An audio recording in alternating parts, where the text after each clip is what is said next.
let's go back to LA. When did you guys run away to there? Is that about 4 months? Done it a few fucking times. It's beautiful, man. It's great. It's gorgeous. Yeah, that's right. We try to get there like 2 times a year, 3 times a year. The first time we went, we just locked ourselves in the hotel. The first time last year, yeah. The first time last year, yeah. And we just locked ourselves in the hotel. We wrote for 2 weeks straight, and we made like it was like 11 songs or something, but like pretty complete songs. Ended up with kidney failure. Yeah, that's way too much liver vodka, failure, but so whatever. Yeah. That's a different fucking story. Well, this is actually your intervention. Yeah. Our manager set this up for us. coming. Yeah. Anyway, These mics our aren't even family on. walks in. Your mom's A&E. crying. A&E comes in. Intervention. Congratulations. TV show. 3 days sober. Was this when you recorded Sellout? Was that trip? No, so getting to this last trip that we went on, we just decided to go for like 6 weeks, so that we just felt like every time we went, we would meet somebody and they'd be like, yo, like, let's get in a session. We'd be like, yeah, fuck yeah. And they're like, yo, I'm flying somewhere else, but next week I'm back. And we're like, we're gone. So it was just so inconvenient because like we were meeting all these people that we could have opportunities with, but there was never the time. So we were like, you know what, let's just go for 6 weeks and let's put a priority on like networking along with making music.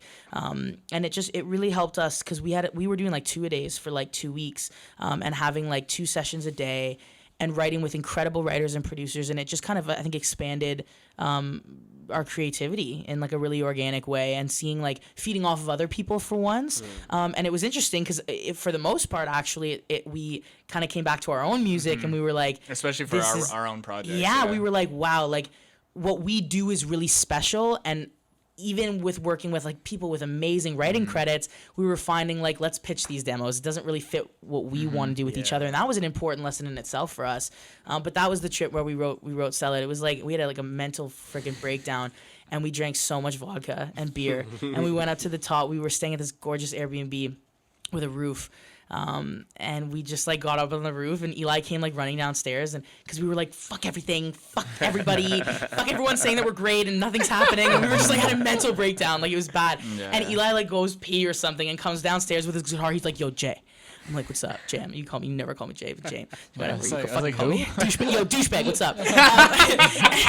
And he's like, yo, I sold my soul to write some songs that I don't care about. And he does he comes up with these 4 chords, we go to the roof, and we just start writing, and it fell out of us in like 20 minutes, and it was just meant to be. It was one of the songs that were meant to be. Wow.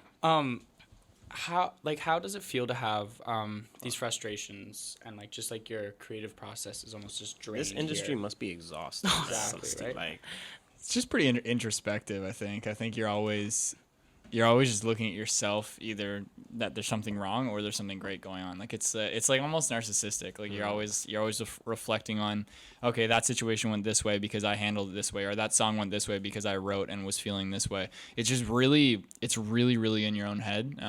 And it's interesting to sort of like reflect on the decisions that you make in the past, and then reflect on the decisions you're making now.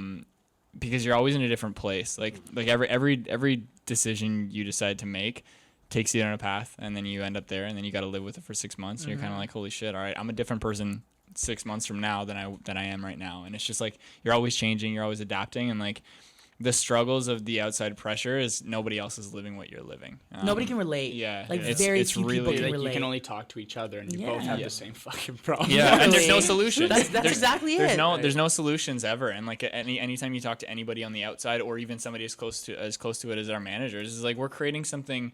Like I was talking to one of my friends about this the other day. It's like I'm creating something so real with somebody that I love so much, and there's nothing else that will ever compare to that feeling, no matter what. And I can't ask for that feeling back. I can't. It's like being addicted to a drug that you can't get. It's like you can't access that thing unless you're in that space. Like when we wrote Sellout, it's like all of a sudden there's like this wave of emotions. You connect to this piece of art, and then it's just gone. Chasing And the that's dragon. it's exactly it. And you're always chasing that, and nobody can understand the desperate desire to feel that again.